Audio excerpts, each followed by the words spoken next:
имаме уште една содржина која што верувам дека ги интересира сите родители на новодороденчиња и честа појава кај новороденчињата, барем кај 4 до 5% од новороденчињата е појавата на инфантилен хемангиом, а за истава тема ќе говориме со нашата гостинка доктор Билјана Чонеска Јованова, специјалист по педиатрија, хемато-онколог. Добре ни дојдовте во утринската. Добре ве најдов. Тема која што верувам дека ги засега многу семејства, ги загрижува и можам само да претпоставам колку непроспиени ноќи имаат родителите поради оваа состојба. Ајде на почеток да кажеме збор-два за самиот термин. Што значи инфантилен хемангиом? Инфантилните хемангиоми се најчести бенигни тумори од васкуларно потекло во доенечката возраст. Се среќаваат, како што кажавте, кај 4 до 5% од доенчињата. Најмногу се среќаваат кај предвремено родените деца, посебно тие со мала родилна тежина, под 1 килограм. Кај нив среќаваме околу 30% од тие новородени имаат хемангиоми. Потоа ги среќаваме кај близначката бременост, кај белата раса, кај девојчиња и секако имаме фамилии кај кои што почесто се среќаваат хемангиомите. Причината за нивното настанување е се уште непозната, има повеќе теории. Една од теориите е дека во интраутериниот живот хипоксијата провоцира создавање на фактори на раст кои што ги стимулираат создавање на нови крвни садови на места на кои што не е вообичаено. Повеќето доенчиња не ги имаат на раѓање овие хемангиоми, мал процент се присутни на раѓање.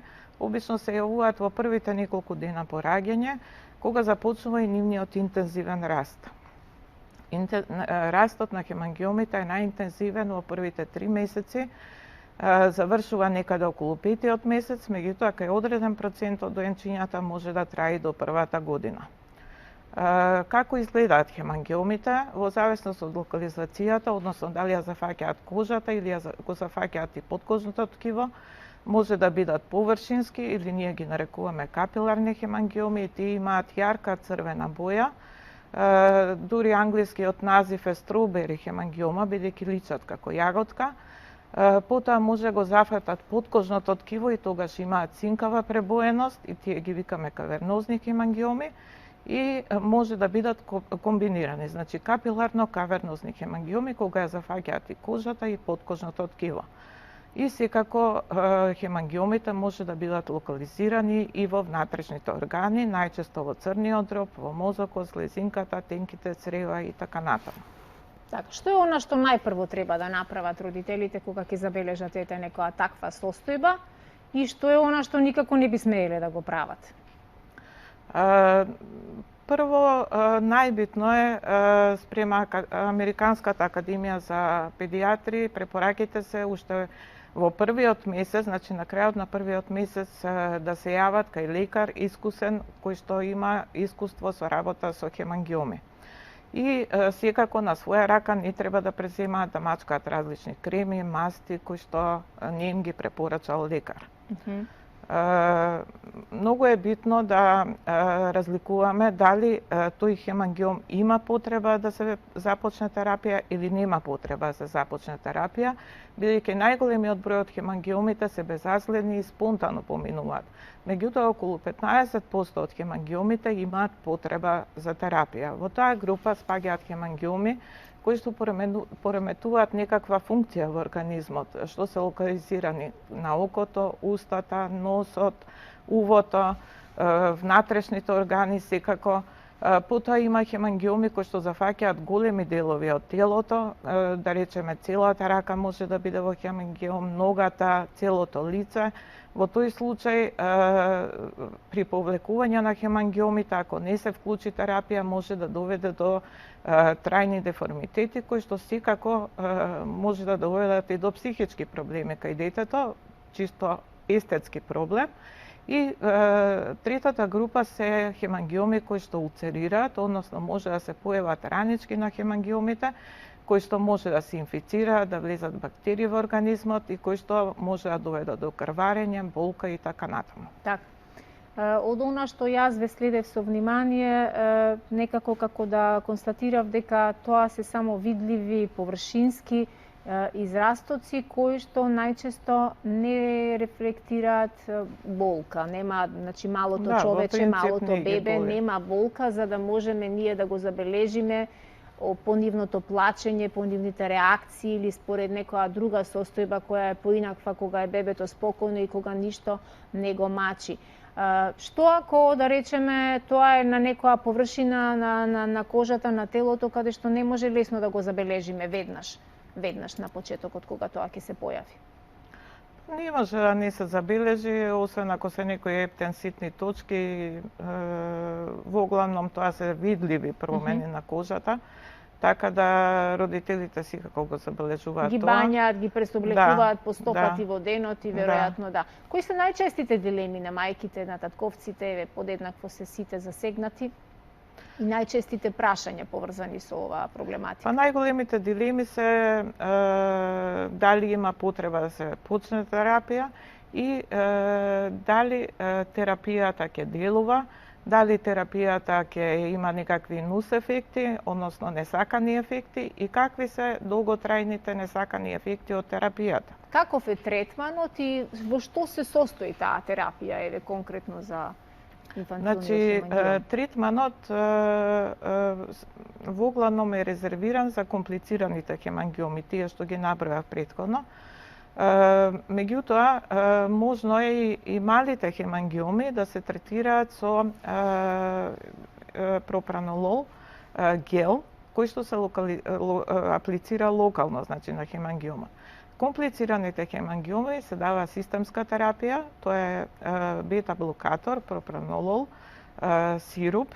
Од неговата примена е од 2008 година. До 2008 година прволинејска терапија за хемангиомите беше кортикостероидната терапија, меѓутоа во принцип немаше многу добри ефекти и кортикотерапијата знаеме дека во првата година на животот не се препорачува да се дава долготрајно, бидејќи може да го афицира растот и можни се други нуспојави. Се разбира, ако мора да се даде, ќе се даде во болести кај што е потребно да се даде кортикотерапијата. Од 2008 година пропранололот е прволинејска терапија, е започната терапијата со пропранололот, а од 2014 година е прволинејска терапија во третманот на хемангиомите и има одлични резултати. Значи, позитивни ефекти има скоро во 90% од доенчињата со хемангиом кои биле третирани со пропранолол. Меѓутоа, треба да сме предпазливи. Терапијата со пропранолол треба да се започне во болнички услови, треба да се следи неколку часа пациентот, бидејќи се можни несакани ефекти. Можно е да се јави пат на притисокот, пат на пулсот, може да се јави пат на шеќерот, може да се јави бронхообструкција, значи отежнато дишење и свиркање и може да се јават течни столици. Заради тоа првата терапија, односно започнувањето на лекувањето треба да се спроведува под контрола на лекар. Не смеат родителите сами на своја рака да започнат таква терапија. Така е. На почетокот кажавте дека многу почеста ова е појава кај белата раса, кај девојчињата, кај новороденчиња со предвремено родени, кај близнаци и така натаму. Што велат истражувањата? Зошто баш девојчињата се повеќе подложни на вакви? Веројатно е генетика во прашање, веројатно X хромозомот е тука причина. Така да нема јасни податоци зошто баш кај девојчиња е почесто. Така. Се уште не се точно утврдени причините. Во секој случај, кај доенчињата кои што имаат хемангиом, зголемена е концентрацијата на васкуларни ендотелни фактори на раст, кои што се стимулираат создавање на нови крвни садови. Можна ли е повторна појава во текот на животот откако ќе се излекува оваа состојба? Можно ли е повторна појава, бидејќи ова е новородена? проблем кој што се јавува кај новороденчињата. Можно или подоцна во животот повторно да се вратат хемангиомите? Сме имале случаи кога ја прекинуваме терапијата и имаме еден ребаунд феномен, значи може повторно да почне зголемување на хемангиомите. Со терапијата со пропранол практично многу ретко успеваме комплетно да се повлече хемангиомот. Значи се повлекува, прво почнува, зависи и од големината на хемангиомот.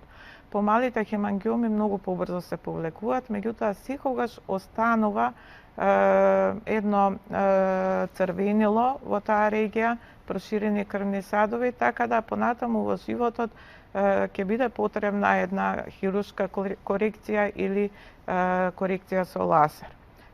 Ретко кога се повлекуваат комплетно, поготово тие што се комбинирани, значи кои што ја зафаќаат и кожата и подкожното ткиво. Значи во обзир доаѓа хируршка интервенција и терапија со лазер. Порано се чекаше подолго време за да се изврши таа хируршка корекција, меѓутоа најновите препораки се тоа да се направи некаде околу 5-та година на животот, бидејќи во тој период веќе не може да очекуваме повлекување. Се сметаше порано дека до 10-та година ќе се повлечат комплетно, меѓутоа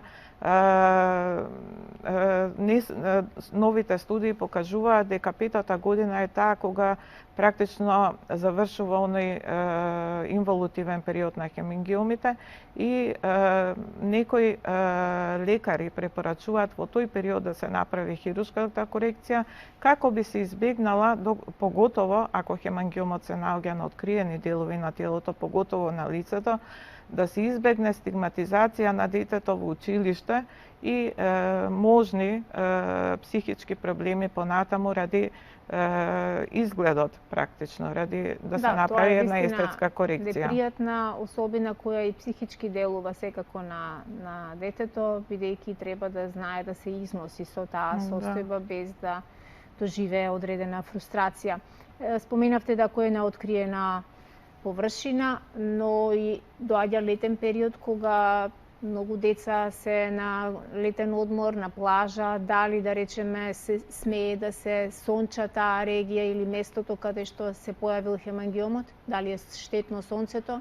Во секој случај не се препорачува претерано изложување на сонце, без разлика дали има хемангиом или нема. Се знае дека до 11 часот и после 4 часот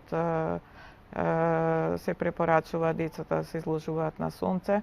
Конкретно тие места? Поготово тие места, знаете како, самата вода може да доведе до навлажнување на хемангиомот и до појава на улцерација, која што после малку потешко се третира и таа може да биде отворено место за влез на бактериите. Поготово сме имале случаи, не конкретно за престој на сонце и капење во море, сме имале случаи на хемангиоми во Пеленската регија, кои што многу често улцерирале и тука обично препорачуваме да се започне терапија. Исто така сме имале хемангиоми на носот, кога било многу отежнато дишењето, хемангиоми на јазикот, во устната празнина, кога детето не можело да цица, отежнато цицање. Сме имале хемангиоми на окото, каде што имало избуткување на очното јаболко и се попречува видот. Така да во тие случаи е неопходно да се започне терапија. Секако, доколку се зафатени внатрешните органи, значи сме имали хемангиоми на црниот дроб, во мозокот, тука обавесно треба да се започне терапија. Да, ова се навистина теми кои што дополнително го зголемуваат стресот и на детето, но и на семејствата и на родителите кои што сигурно живеат во постојан грч дали ова некогаш ќе се победи, дали ова некогаш ќе се излекува и ќе може ли детето понатаму кога ќе порасне да има квалитет на живот како и сите останати деца кои што, како што рековме, процентуално 4 до 5% од новороденчињата или му доаѓа тоа некако секој 20 новороденче го има. 20. Дали оваа статистика важи во македонски рамки или во глобални? Во глобални рамки важи. Меѓутоа, како се зголемува бројот на предвремено родени деца, така и се повеќе гледаме деца. Која е причината за се повеќе предвремено родени деца? Па сега тоа повеќе би можеле да кажат гинеколозите. Но дали воопшто нечистиот воздух, стресот, дали тоа делува? Се тоа си има улога. Па и покасното одлучување за раѓање деца, за мајчинство. Сето тоа си влијае начинот на исхрана, загадувањето, сите тие работи, инфекциите. Правилната исхрана мора да е застапена и пред одлуката за бременост и во текот на бременоста. Не само за да целата бременост се износи, меѓутоа и за потоа да имате здраво новородено, кое што ќе има добиено доволно резерви од мајката. Така да многу фактори има за предвремено породување. Да, за здравиот начин на исхрана многу се зборува во последнава деценија. Професијата нутриционист некако стана и многу почеста и многу поприсутна и луѓето се повеќе размислуваат, не знам сега колку ги применуваат нутриционистичките совети, малку сме тешки да ги направиме тие промени, но воопшто кога жената станува свесна, го освестува моментот дека ќе стане мајка и дека во својата утроба носи живот, треба да промени комплетно се, за да може да биде на некаков начин да му загарантира на детето добар и квалитетен живот и да се роди тоа здраво право, но многу често се јавува случка да и покрај се што мајката направила максимум од себе, да ги промени животните навики, да го промени целиот свој начин на живот, да внесува максимално здрава храна и да спие по 8 до 9 часа во денот, се случува на крајот не баш секогаш среќна приказна да се случат еве вакви непосакувани работи. Дали на новороденчето ние не можеме да му го смениме режимот на исхрана, бидејќи ние знаеме дека едно новородено од 5, 10, 2, 3 недели не можеме ние да му бираме храна, најдобра храна за новороденото е мајчиното млеко. Да. Но колку да речеме понатаму, доколку потрае оваа фаза, колку тука можеме да делуваме во добар третман на хемангиомот ако ние му ја селектираме храната или да речеме повеќе применуваме зеленчукова храна? Правилната исхрана е секако многу битна, меѓутоа нема да влие врз растот и развојот на хемангиомот. Практично хемангиомите се бенигни тумори кои што најбрзо растат и кажав дека тој раст е многу забрзан во првите 5 месеци. Затоа и препораките се да се почне, ако имаме комплициран хемангиом, да се почне што порано терапијата. И нашето искуство кажува дека ако се почне од 5-та недела на живот на доенчето, многу ни се подобри резултатите, многу побрзо настапува инволуцијата на хемангиомот, значи го спречуваме растот на хемангиомот и овозможуваме побрзо да се повлече. Колку покасно почнеме, толку резултатите се поспори. Не дека нема резултати, меѓутоа многу подобри резултати и побрзо повлекување на хемангиомот имаме ако се почне порано. А секако здравата исхрана, јас стално викам, тоа е општа превенција за сите. Сега, ние не можеме да промениме кај некои што имаат генетска предиспозиција за некоја болест, не можеме максимално да го промениме начинот на живот и да превенираме болест. Меѓутоа, кај најголемиот дел од населението ќе постигнеме здрав начин на живот, ќе избегнеме појава на болести и еден релативно добар животен век.